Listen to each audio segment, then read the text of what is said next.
तुडिये गावामध्ये आज हा भरगच्च कार्यक्रम बनवलाय आणि त्या कार्यक्रमाला व्यासपीठावर उपस्थित कार्यक्रमाचे अध्यक्ष, त्याचबरोबर व्यासपीठावरील आणि व्यासपीठासमोरील उपस्थित सर्व मान्यवर बंधू भगिनी, त्याचबरोबर माझ्या समोर उपस्थित असलेले अगदी उत्साहात असलेले म्हणजे बालमित्र, सर्वांना माझा क्रांतिकारी जय भीम आणि स्वाभिमानी जय महाराष्ट्र. महाराष्ट्र एकीकरण समितीच्या चळवळीमधून आम्ही ह्या लढ्यात उतरलो आणि हा लढा लढत असताना अनेक प्रसंग आले. अख्ख्या राज्याबरोबर, प्रशासनाबरोबर आम्हाला दोन हात त्या ठिकाणी करावे लागले. आज तुडिये गावामध्ये, मी महाराष्ट्रात म्हणणार नाही कारण मी सुद्धा महाराष्ट्रातच राहतोय, बेळगावसह सीमाभाग हा महाराष्ट्रात विलीन व्हावा यासाठी बाबासाहेबांनी दिलेल्या घटनेचा आधार घेऊन आम्ही आमच्या संविधानिक आणि आमच्या मूलभूत अधिकारांसाठी आजपर्यंत लढतो. आज तुडिये गावाला बेळगाववरून निघालो. भाजपचे कार्यकर्ते कोण नाही, मला येता मोदीजींची आठवण आली. ते जर चंदगड तालुक्यात आले असते तर आवर्जून त्यांनी सांगितलं असतं की भाईओ बहिणो, चंदगड से मेरा पुराना नाता आहे.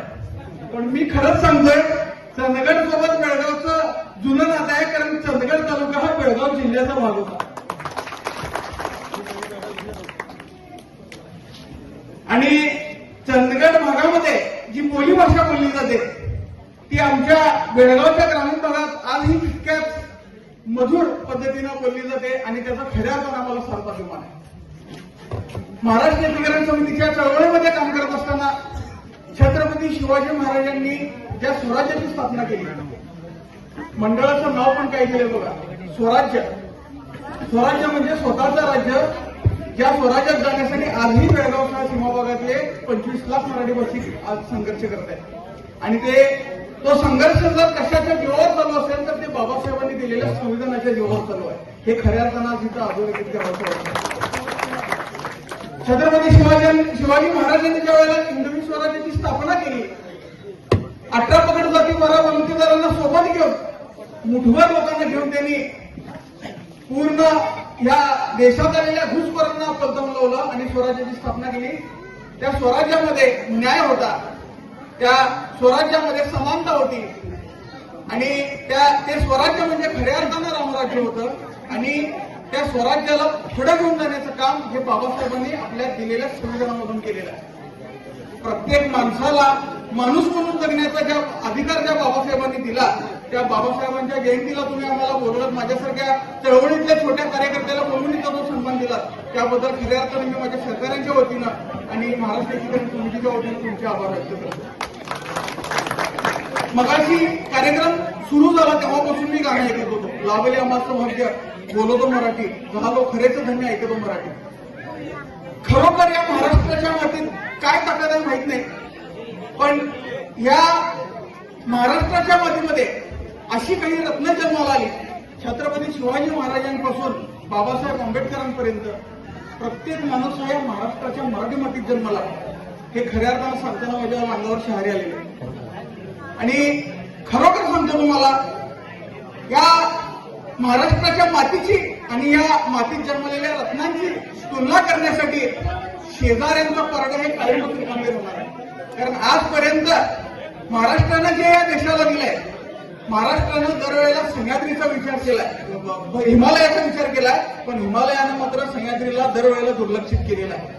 महाराष्ट्राला प्रत्येक वेळेला अन्याय झाला महाराष्ट्रावर आणि प्रत्येक गोष्ट आम्ही संघर्षातून मिळवलेली आहे.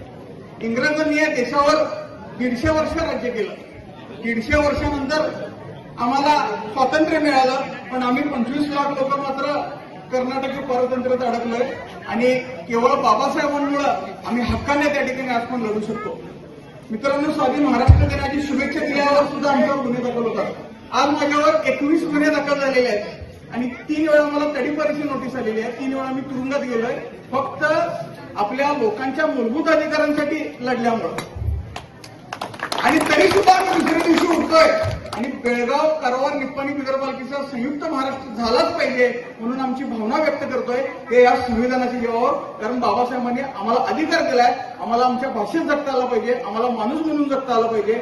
आणि हे जगण्याचा जो अधिकार दिलाय, ज्या मार्गानं बाबासाहेबांनी आम्हाला हे संविधान लिहून दिलंय त्या मार्गाने आम्ही चालत असताना जोपर्यंत ज्या पद्धतीनं महाराष्ट्राची निर्मिती संघर्षातून झाली, आम्ही सुद्धा आमचं ध्येय गाठल्याशिवाय राहणार नाही. तुडीये ग्रामस्थ खऱ्या अर्थानं इथं 1.5 किलोमीटरवर आपल्या राज्याची सीमा आहे. त्यामुळं चंदगड भाग हा प्रत्येक वेळेला आमच्या पाठीशी ताकद म्हणून उभा राहिलेला आहे. चंदगड म्हणण्यापेक्षा कोल्हापूर जिल्हाच आमच्या पाठीशी ताकद म्हणून उभा राहिलेला आहे. तिथं बेळगावात खळं झालं तर कोल्हापुरात खड्याक होत आहे आणि ती कुठेतरी भीती या प्रशासनाच्या मनात आहे आणि म्हणूनच आम्हाला तिथं लढण्यासाठी बळ मिळतं. आम्ही या सीमा भागामध्ये मराठी सन्मान यात्रेची सुरुवात केली आणि ती सन्मान यात्रा सुरू करताना आम्ही सर्वप्रथम छत्रपती शिवाजी महाराजांच्या स्वराज्याची राजधानी दुर्गराज रायगडावर जाऊन शिवाजी महाराजांच्या समाधीस्थळावर नतमस्तक होऊन त्या यात्रेची सुरुवात करण्याचं ठरवलं. पण ते करत असताना या देशाला खऱ्या अर्थानं मानवतेचा अधिकार ज्या माणसांनी मिळवून दिला त्या बाबासाहेबांच्या ऐतिहासिक चौदार तळ्याला आम्ही भेट दिली आणि बाबासाहेबांसमोर नतमस्तक झालो आणि मग आम्ही रायगडाकडे गेलो. आज बऱ्याच तरुण विद्यार्थ्यांचा त्या ठिकाणी सत्कार झाला. त्या सर्वांना मला एकच गोष्ट सांगायची आहे की मनगटात शिवराय आणि डोक्यात भीमराय जर ठेवला तर आयुष्याच्या जडणघडणीत कधीच तुम्हाला कोणाला भुगायची वेळ येणार नाही. हे डोक्यात घेऊन तुम्ही या ठिकाणी काम करा. वेळेचं बंधन राखतो. कार्यक्रम त्या ठिकाणी खऱ्या अर्थानं लोकांचा उत्साह बघितला तर कधी हा माणूस थांबतोय आणि नाटक चालवतोय अशी भावना त्या ठिकाणी मला दिसते. त्यामुळं मला बोलवलं, माझ्या सहकार्यानं बोलवलं, आम्हाला माझ्यासारख्या चळवळीतल्या कार्यकर्त्याला इथं बोलून मान सन्मान दिला, त्याच्याबद्दल मी परत एकदा आभार व्यक्त करतो. आणि आमच्या या चळवळीमध्ये ही सन्मान यात्रा पूर्ण सीमा भागात फिरणार आहे. आजूबाजूच्या ज्या गावांमध्ये आम्ही ज्या वेळेला येतो त्यावेळेला थोड्या ग्रामस्थांनी सुद्धा त्या मराठी सन्मान यात्रेत मराठी भाषेच्या सन्मानासाठी यावं. छत्रपती शिवाजी महाराजांनी स्वराज्याची स्थापना केल्यानंतर सगळ्यात मोठी त्यांना अडचण होती की आपला राज्यकारभार आपल्या रयतेला कळत नाही आणि त्यामुळे महाराजांनी मराठी राज्यभाषा कोश तयार केला आणि तो सक्तीनं व्यवहारात आणला आणि म्हणूनच ही मराठी भाषा आज इतकी समृद्ध त्या ठिकाणी झालेली आहे. अभिजात भाषेचा दर्जा आम्हाला आता मिळाला आहे, पण हजारो वर्षाचा इतिहास असलेल्या भाषेला कुणाच्या सर्टिफिकेटची गरज नाहीये आणि त्या मराठी भाषा कोशाला, त्या मराठी भाषेला अधिक समृद्ध करण्याचं काम या मराठमोळ्या मातीत जन्मलेल्या बाबासाहेबांनी केलेलं आहे. त्यामुळं परत एकदा आम्ही तुम्हाला तेच सांगतोय, स्वराज्य ते संविधान, शिवाजी महाराज ते भीमराय, मनगटात शिवाजी महाराज आणि डोक्यात भीमराय हे ठेवा आणि त्या ठिकाणी या मार्गाने तुम्ही चाललात तर आयुष्यात तुम्ही नक्कीच यशस्वी व्हाल. बोलून आम्हाला मान सन्मान दिल्याबद्दल परत एकदा आभार मानतो आणि सांगतो धन्यवाद. जय मराठी, जय भीम, जय महाराष्ट्र, जय शिवराय.